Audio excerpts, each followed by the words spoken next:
Bueno, mi nombre es Vanessa, yo soy coordinadora de comunicación en la Fundación Por Causa y experta en nuevas narrativas. Y mi compañero es Mohamed Subat. Bueno, Muchas gracias por la invitada. Soy Mohamed Shuba, soy periodista de Siria que llevo aquí en Madrid casi 2 años. Moja y sus compañeros han cofundado el primer medio en árabe y español, la primera revista en España fundada por refugiados sirios. Y bueno, si quieres puedes sentarte. Yo primero voy a hablar un poquito de nuestra manera de comunicar y de entender la comunicación y la diversidad. Y Moja luego hablará un poco de su medio porque es como un claro ejemplo de buenas prácticas de diversidad en los medios de comunicación. Bueno, la Fundación Por Causa es una fundación que trabaja en temas de investigación y periodismo en el ámbito de las migraciones, tratando las migraciones como un fenómeno natural que solo podemos aprender a gestionar mejor, pero no vamos a pararlo partiendo de la idea de que todos somos migrantes o potenciales migrantes o nuestra familia ha migrado. Entonces, bajo esa concepción, por el año 2016 empezamos a reflexionar sobre qué estaba pasando con la comunicación, ¿no? Cómo había ciertos discursos, los discursos de odio que estaban triunfando y cómo, sin embargo, los discursos del ámbito social no estaban llegando, no estaban teniendo el impacto que deberían tener después de un montón de años de trabajo, ¿vale? Entonces, bueno, nosotros llamamos narrativas del amor, antes llamábamos nuevas narrativas y ahora hemos pasado a llamar nuevas narrativas del amor porque creemos que el amor, aunque suene como un concepto un poco denostado y un poco hippie, por decirlo de alguna manera, creemos que en realidad es un término que hay que retomar, no solo el término amor, sino todo lo que conlleva comunidad, amor, porque solo así vamos a conseguir cambiar justamente las narrativas del odio. Entonces, bueno, empezamos como creemos que es importante nos hicimos un contexto de lo que había pasado, sobre todo a nivel comunicativo, bueno, que son a nivel social, pero bueno, el impacto comunicativo.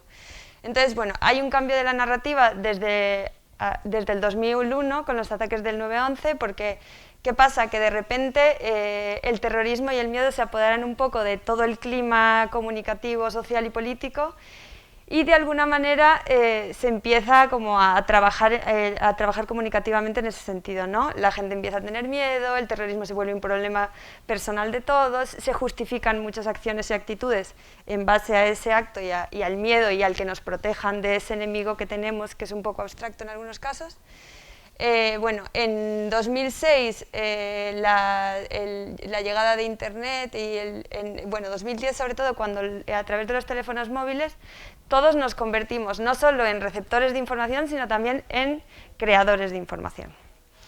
Y bueno, luego está el 15M, 2011, 2012, cuando a través de la comunicación se crean estos movimientos sociales y se mueven a través del mundo, las primaveras árabes. Y luego, ahora llegamos a un momento en el 2020, con la crisis del COVID, que todavía ese sentimiento de miedo, que ya veníamos trabajando desde el 2001, que había acaparado un poco todo el ambiente, se vuelve todavía más real, más cercano, más amenazante, y entonces la comunicación gira en torno a eso todo el rato, y el discurso del odio también, porque un poco es como que hay un enemigo contra el que hay que luchar. Nosotros empezamos trabajando, como os decía, desde 2016, hicimos valorando encuestas cuantitativas, donde nosotros trabajamos sobre todo, como os he dicho, tema de migraciones.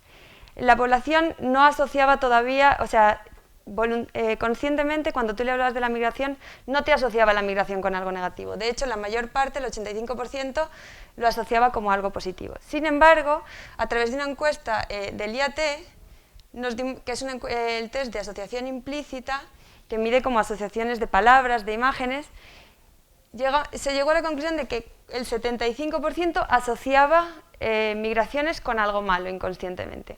Entonces nos dimos cuenta de que no vale con trabajar de manera cuantitativa o de trabajar directamente con el consciente, sino que hay cosas que ya están muy asociadas en nuestro inconsciente. Como hablaba antes nuestra compañera, igual que en la universidad, o sea, muchas cosas que pasan desapercibidas, a las que tenemos muy normalizadas, pero realmente en nuestro subconsciente están muy asentadas. Entonces, cambiar estas ideas es muy complicado. Nosotros trabajamos mucho con audiencias, ¿vale? Nosotros creemos que la comunicación es muy poderosa, de hecho se está viendo el poder que tiene, quizá más para lo negativo que para lo positivo, y eso es lo que tenemos que agarrar ahora nosotros. Nosotros dividimos a nuestras audiencias en 3 audiencias principales. Estarían los lovers, que son esa gente que te sigue, que cree en lo que dices y que te va a seguir prácticamente siempre. Los haters, que son aquellos que van en contra de tu discurso y en contra de casi todo y que no te van a seguir de ninguna manera. Y luego están los indecisos o ambivalentes, que es esa gente que no tiene una idea tan clara, depende de los acontecimientos sociales, de lo que pase, de la información que le llegue, pueden llegar a ser lovers o pueden llegar a ser haters en un determinado momento. Nosotros analizamos las audiencias y, como veis, desde 2016 a 2020 hubo un cambio bastante importante. Los lovers disminuyeron mucho, los haters aumentaron un poco y los indecisos aumentaron mucho más. O sea, durante esos años perdimos a bastante gente que nos seguía. ¿Qué narrativa necesitamos? Nosotros hemos llegado a la conclusión, como os decía antes, que las organizaciones no estábamos llegando con nuestra narrativa. ¿Qué pasa? Que muchas veces era una narrativa un poco de la culpa, del teníamos que haber hecho algo y no lo hemos hecho, de esto solo puede, como culpabilizándonos a las personas individualmente. Entonces la gente necesita un enfoque colectivo, que lejos del odio y la violencia, como decía antes, nos acerquemos más al amor y a la diversidad. Y repetirlo todo el rato. Está claro que al principio cuando lo dices suena un poco, como os decía antes, como muy utilizado, denostado, ya no se lleva, pero en realidad aprendemos por repetición y a la vista está que los discursos del odio han calado y al principio a lo mejor leías algo y decías, qué locura, eso no puede llegar a ningún sitio y ahora estamos en el lugar en el que estamos. Estos son algunos ejemplos de campañas de organizaciones que, como os decía, acuden a esa culpa de deberíamos haber hecho algo, si hubiéramos hecho algo antes. Esta, por ejemplo, que temíamos al mar, ahora el mar nos teme a nosotros.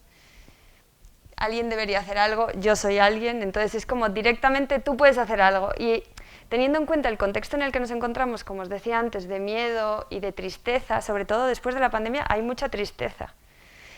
El miedo ha dejado paso también a esa tristeza. Entonces, si tú estás triste, estás angustiado, la situación que vives personalmente te está superando y además te dicen que no estás haciendo nada por ayudar a esa persona a la que le van a hacer algo muy malo, pues como que literalmente no lo lees, o sea, te vas a otra cosa.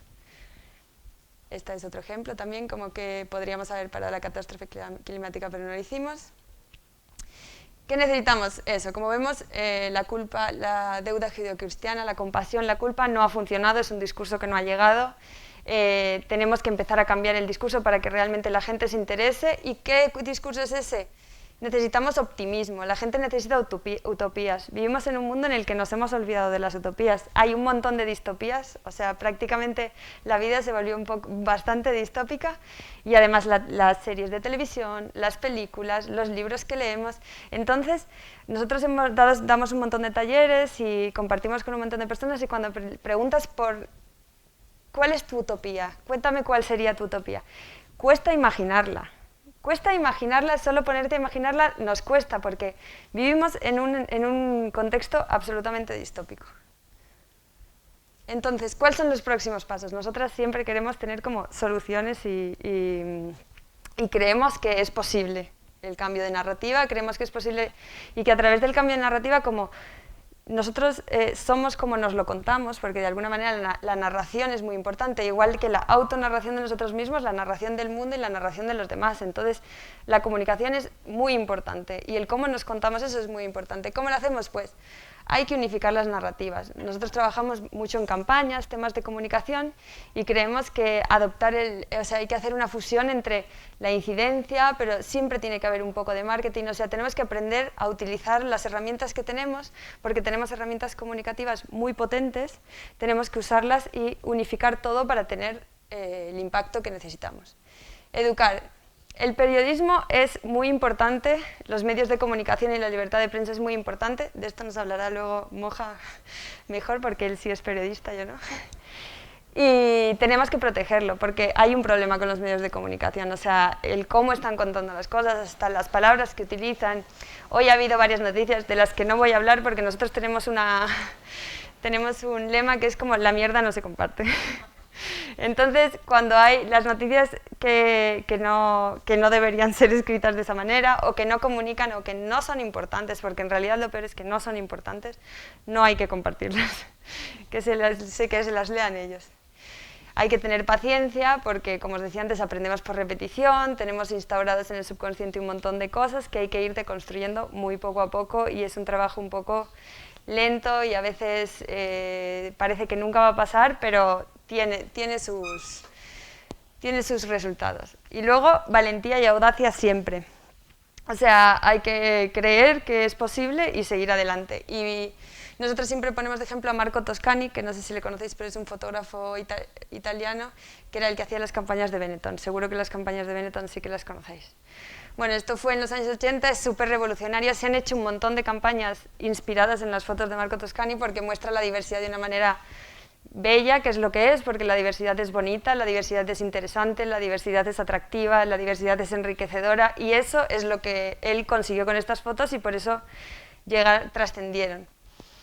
Para más ejemplos, esta es una campaña que, inspirada en lo anterior, bueno, pues es un muro que pusieron en Nueva York con un montón de actores y actrices famosos y diversos, y lo que, pues como es nuestra realidad ahora, diversa.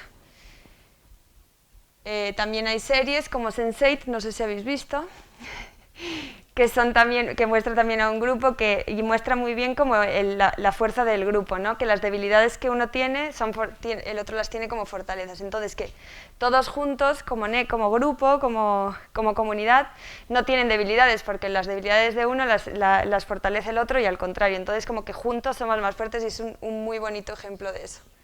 Bueno, yo hablo mucho y muy rápido. ¿Me podéis interrumpir?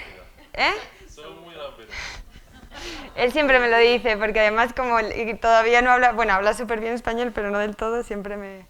Pero pararme cuando queráis, o sea, a mí me gusta que sea más una conversación que una ponencia, o que yo hable sola, ¿vale? Cualquier cosa o que queráis interrumpirme, levantad la mano. Bueno, Pose es otra serie que igual también habla de la diversidad, en la diversidad sexual. Dos ejemplos de mujeres que tienen este discurso del que hemos estado hablando. Bueno, pues Kamala y Jacinta son el claro ejemplo de que se puede. Ellas, cada una en su cargo político, por ejemplo, Jacinta, ella tuvo un discurso que va muy al hilo del cómo nosotras trabajamos las migraciones cuando hubo este atentado supremacista, que en un determinado momento ella dijo, es porque ellos somos nosotros. Uy, perdón. Porque ellos somos nosotros, o sea, y nosotros partimos un poco de esa idea de que todos somos migrantes, de que no existimos nosotros y ellos, que sí es verdad que es un discurso en el que solemos caer todos en algún momento, porque cuando hablas de la diferencia como que o de la diversidad, como que siempre es como yo soy una cosa, y es que al final somos todos. Nosotros somos diferentes para el otro es diferente para nosotros o no. Entonces, las bases del trabajo para crear una nueva narrativa. ¿Cómo trabajamos en Por Causa? Nosotros, como os había dicho, hacemos investigaciones, entonces hacemos un levantamiento de información y conocimiento a través de todo atravesado por las nuevas narrativas contra los discursos de odio. Creamos herramientas de conocimiento comunicativas que puedan difundirse y llegar a todo tipo de persona, porque también muchas veces nos pasa que nos ponemos a elaborar conocimiento y hacemos algo como muy complejo que no llega a todo el mundo. Entonces nosotros hemos trabajado mucho tenemos un equipo de investigación muy potente, pero convertimos esas investigaciones, las intentamos sintetizar en productos comunicativos para que de verdad puedan llegar a los ambivalentes, que es nuestro público destinatario. Y sobre todo, como os decía, trabajando con audiencias específicas. Lo de los arquetipos ahora os explico. Bases de trabajo para crear una nueva narrativa. Nosotros hemos tenemos 2 informes de nuevas narrativas y vamos a sacar nuestro tercer informe, que es el de las nuevas narrativas del amor. Las bases hemos creado unas herramientas muy concretas y muy claras por las que cualquiera puede para crear nuevas narrativas. Hay 3 reglas. Evitar el nosotros y el ellos, que ya os había hablado de eso. O sea, siempre, en cualquier cosa que hagamos, intentar y sobreanalizarnos, porque lo hacemos inconscientemente. O sea, yo que lo llevo trabajando un montón de tiempo, sigo teniendo que revisarme porque a veces siempre uso el nosotros y el ellos. Priorizar sentimientos sobre datos. Los datos no llegan. Los datos llegan y te pueden decir eso no es verdad y se acabó el discurso. Los datos nos bombardean todo el rato de datos y muchas veces no sabemos si son muchos, si son pocos, nos los dan fuera de contexto. Hay que acudir a los sentimientos. Los sentimientos sí se quedan, el sentimiento sí le hace moverse a la persona, sí le mueve del lugar en el que está. Evitar mensajes reactivos. Esto es súper importante, lo que os decía antes de la mierda no se comparte. No hay que reaccionar. El discurso de odio tiene una cosa que les funciona muy bien y es que te provoca una reacción en ti. Te lanzan algo y tú dices, esto es una barbaridad tan grande que la tengo que publicar en mi Instagram. Esto es una barbaridad tan grande que la tengo que publicar en mi Twitter. El cartel de Vox, por ejemplo, de las elecciones, es un ejemplo clarísimo. Ese cartel solo había uno. Había uno y estaba en Sol, pero al día siguiente estaba en todos lados. Triunfó. Se comió las elecciones. Esa fue la gran noticia. Y fuimos probablemente la gente a la que no le gustaba el cartel, la que más difusión le dio al cartel. Entonces hay que evitar ese momento. O sea, si tú reaccionas, te están marcando el marco. O sea, te están creando el marco de discurso en el que tú te vas a mover. Llevamos mucho tiempo moviéndonos en el marco de discurso que nos proponen otros. Entonces dejas de proponer tu propio marco de discurso. Si reaccionas todo el rato al discurso de otros, al final te mueves en los parámetros en los que te están dando. Entonces, para esto hemos creado 4 herramientas a tener en cuenta. Voy a pasar porque lo tengo más, o sea, de evitar en nosotros, esto ya lo hemos dicho. La percepción subconsciente de la que hablábamos al principio. Hay que tener en cuenta de que a la gente, para que le llegue la información, tiene que llegarle de una manera, o sea, tiene que atravesar el consciente para llegar a ese subconsciente donde están asentadas las cosas desde hace mucho tiempo. Es difícil, llega a tiempo, somos más permeables subconscientemente a lo negativo que a lo positivo y eso hay que tenerlo en cuenta a la hora de trabajar temas de comunicación. Hay que utilizar una narrativa sustitutiva. No hay que usar, como os decía, el marco que nos proponen, sino un marco propio y un marco nuevo. ¿De qué quiero hablar yo? Yo quiero hablar de amor, quiero hablar de comunidad, quiero hablar de las cosas buenas y de las personas que están haciendo cosas interesantes que aportan a la sociedad, o quiero hablar de la gente que está haciendo cosas que no me aportan y que todo lo que están destruyendo. Para nosotros amor es todo aquello que construye. Y partiendo de esa base es desde donde vamos a construir nuestro discurso. Enfoque local. Es muy difícil empatizar con lo que está lejos, es muy difícil entender a una persona que tiene una cultura muy diferente, que vive muy lejos, pero cuando se sienta todos los días a tu lado en la oficina o cuando es tu vecino de enfrente, tienes mucha capacidad de entender y de empatizar y de cuidar a esa persona. Entonces el enfoque local es muy importante. Y el efecto Coca-Cola, que es lo que os hablé del marketing. O sea, el efecto Coca-Cola nosotros llamamos a eso de que tú piensas en Coca-Cola y te dan ganas de beberla y lo tienes ya como súper instaurado en tu subconsciente, que es atractivo, que te apetece y que casi la puedes saborear cuando hablas de la Coca-Cola. Entonces, ese potente marketing que han usado durante mucho tiempo con la Coca-Cola también hay que meterlo en nuestros discursos. O sea, un director de marketing, un director de comunicación es muy importante en cualquier proyecto que se plantee. Yo os hablo desde nosotros que trabajamos periodismo, comunicación, yo sé que cada uno tendréis un ámbito muy diferente, pero bueno, sí que creo que las reglas básicas son muy aplicables a cualquier... Y la comunicación tiene que estar en todo, atraviesa todo ahora mismo. Entonces, ¿cómo ponerlas en práctica? Y nosotros hemos hecho pues algunos carteles. Nosotros decimos, la vida empieza con la migración, no hay nada más natural y más básico que eso. Luego estos memes, no sabes de qué color van a ser tus nietos, usando el futuro, como el futuro es incierto, puede pasar de todo. Este meme lo hicimos mucho antes de que pasara el escándalo con la Casa Real inglesa. La riqueza cultural, la riqueza que suponen la mezcla de culturas, como os hablaba antes, la belleza de la diversidad, pues las fotos de Toscani, en los alimentos está muy claro que es como una mezcla de todos, o sea, es una representación muy clara de que todos somos mezcla de un montón de cosas y producto de la migración, por supuesto. Nosotros tenemos este proyecto que se llama Con M de Migraciones, que es un blog en público que pertenece, o sea, es como una alianza por causa con público. Entonces nosotros, todo ese blog es nuevas narrativas. Nosotros escribimos artículos justamente basándonos en este nuevo tipo de narrativas. Y bueno, entre estos podéis leer estos artículos, los romanos no eran blancos, que sorprende, pero no eran blancos porque siempre estamos acostumbrados a ver esas figuras tan blancas que damos por hecho que eran blancos, ni siquiera te lo planteas. O Farrock o Freddie Mercury. Bueno, hay un montón de ejemplos que si queréis podéis ir a M de Migraciones o a nuestra página web y podéis visitar ahí. Este es otro ejemplo periodístico que no es nuestro, pero es de unas compañeras que son migrantes de otro mundo, en el que se cuentan, son muchos medios de todo el mundo, es una alianza entre de 14 países, 18 medios, que va creciendo porque está en expansión, donde cuentan historias que atraviesan el mundo de un lado a otro y vuelven otra vez. Nosotros en M de Migraciones, por ejemplo, hace poco hemos escrito como los españoles que se fueron a Venezuela durante la dictadura y los nietos de esos españoles que han vuelto ahora cuando Venezuela se ha puesto peor. Entonces, como es cíclico también, ¿no?, los movimientos.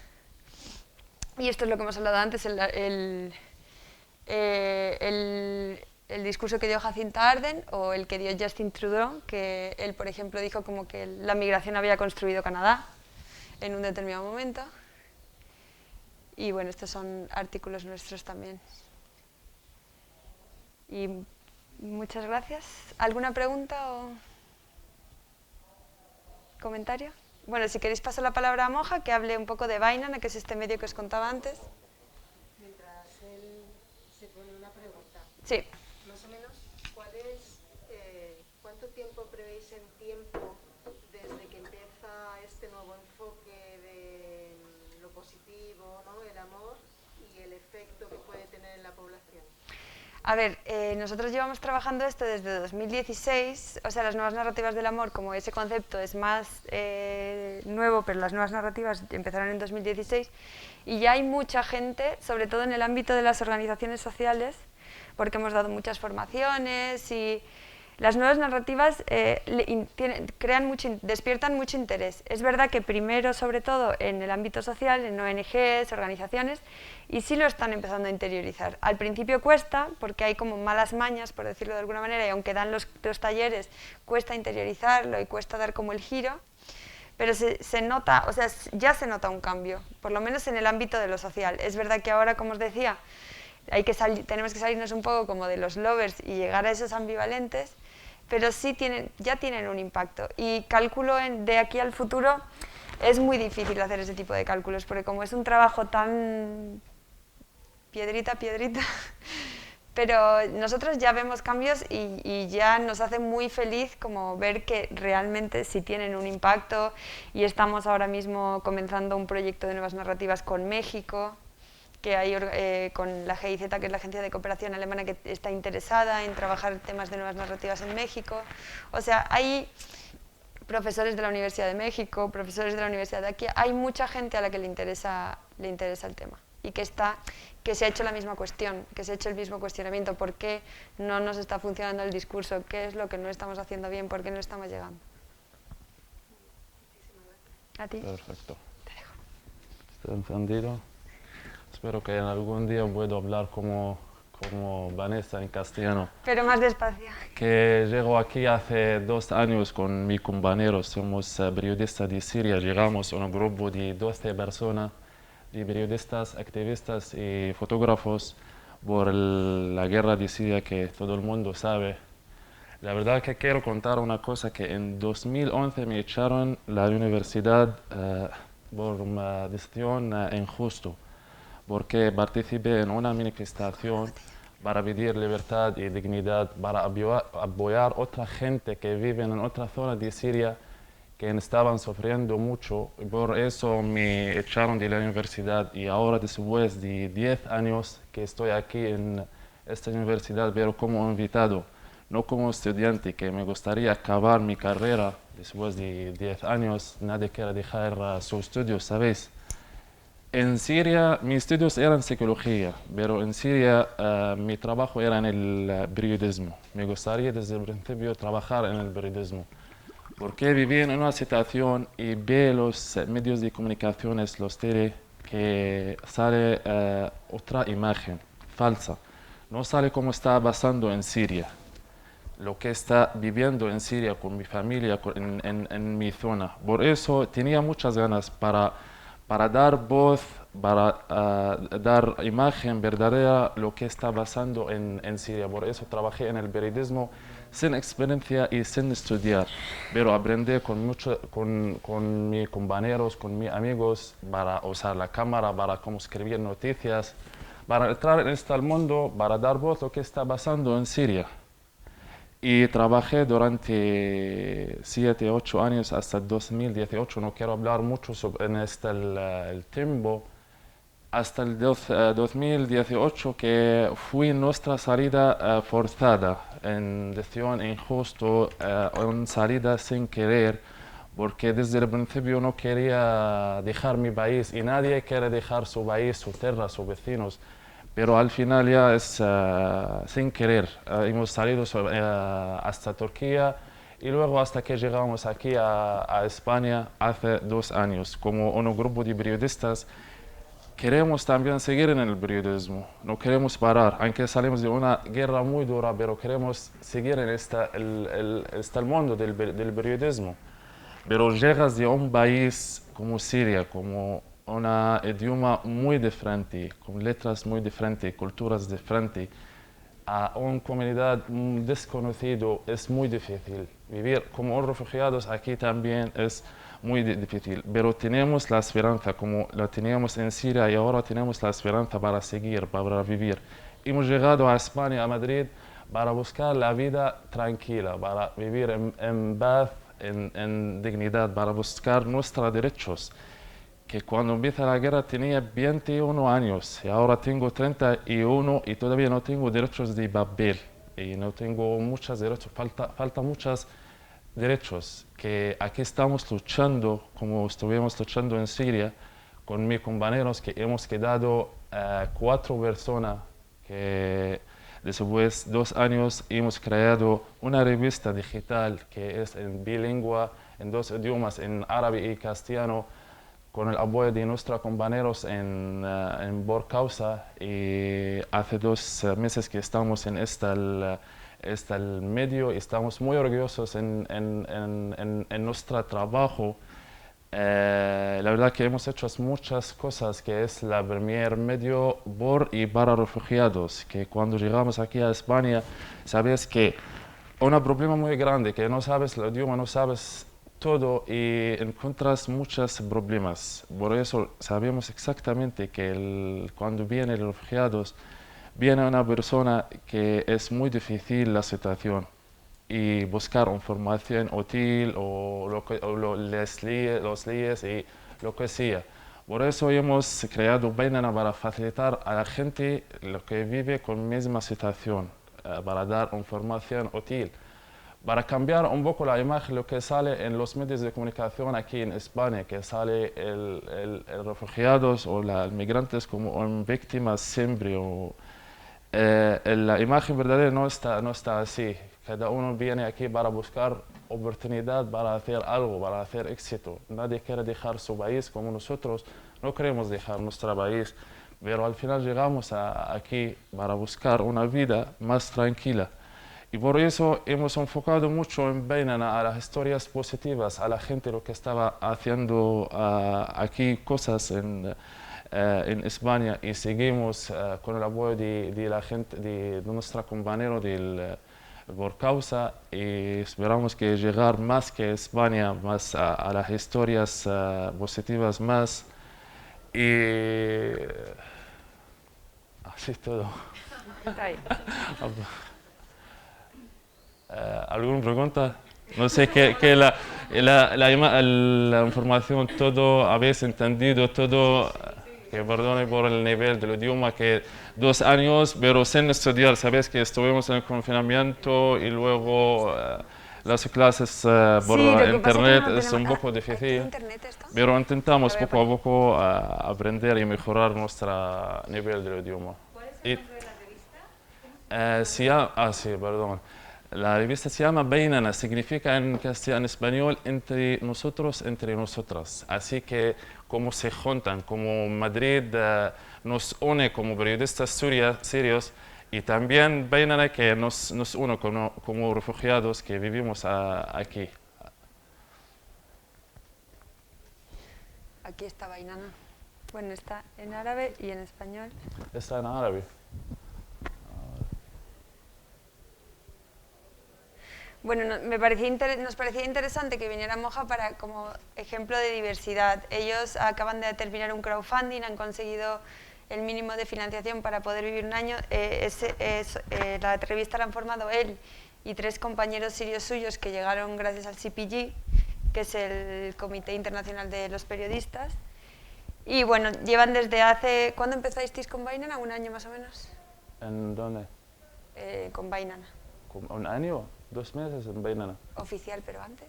No, antes no, 2 meses. solo 2 meses, sí. Pero con Borcausa tenemos más que un año. Cuando llegamos aquí a España tenemos contacto con el Borcausa y como colaboradores con ellos. Mohamed, se te ha entendido perfectamente, o sea, tienes un castellano comprensible. Perfecto. Muchas gracias. Ya me gustaría a mí tener otros idiomas en mi haber.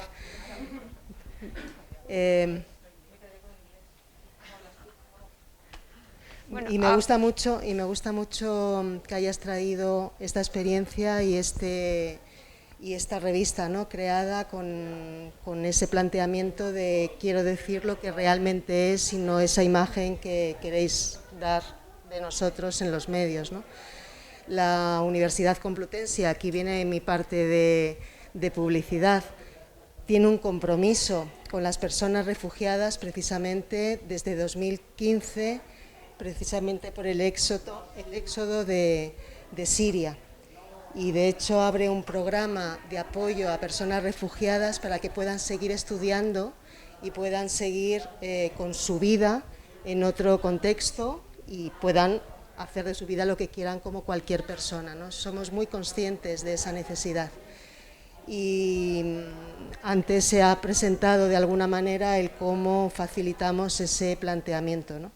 O sea que desde aquí y con la vicerrectora de estudiantes en nuestro aula también de la Complutense, que nos ha venido a acompañar y agradecemos mucho que esté,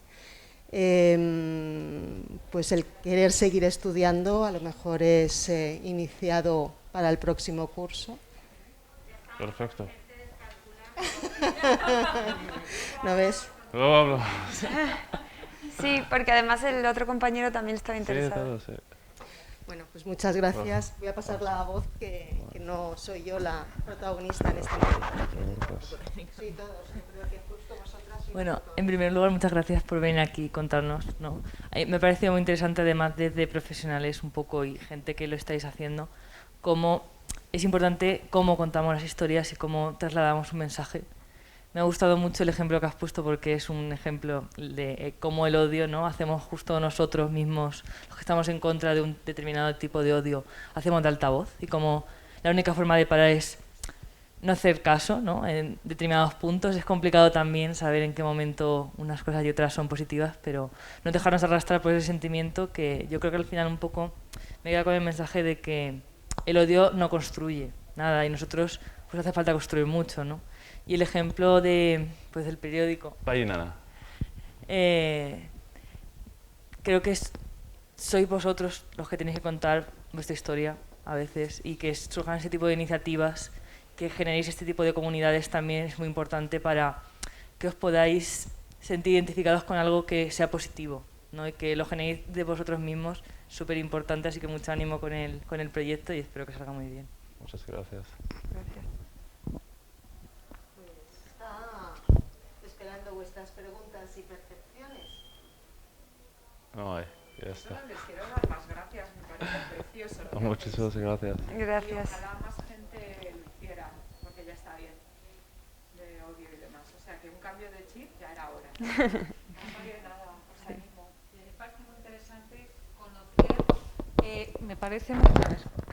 Me parece muy interesante conocer la situación desde vuestra postura, no desde lo que nos contamos a nosotras mismas, a nosotros mismos, sino desde vuestra postura, desde vuestra posición. Como decía Mercedes, sois vosotros los protagonistas. Entonces me parece que es fantástico. Y luego lo que has estado colgando, algunas de las publicaciones que habéis hecho, estos memes que teníais, Brutales. Ya tengo la página localizada. Muchas gracias. Vainano. De Vainano de por causa. Sí, he entrado en Por Causa y ahí enseguida lo he encontrado. Y nada, yo difundiré entre las familias que tenemos de personas refugiadas y compañeros y compañeras de CEPAIN, que me parece súper interesante. Muchísimas gracias. Gracias a vosotros. Sí, bueno, cualquier cosa, información en nuestra página, o sea, podéis contactarnos en el correo que puse, porcausa@porcausa, pero bueno, en la web tenemos colgadas presentaciones sobre nuevas narrativas, están los 2 informes y todo el resto de investigaciones que estamos haciendo ahora sobre temas migratorios. Pues muchísimas gracias a todos.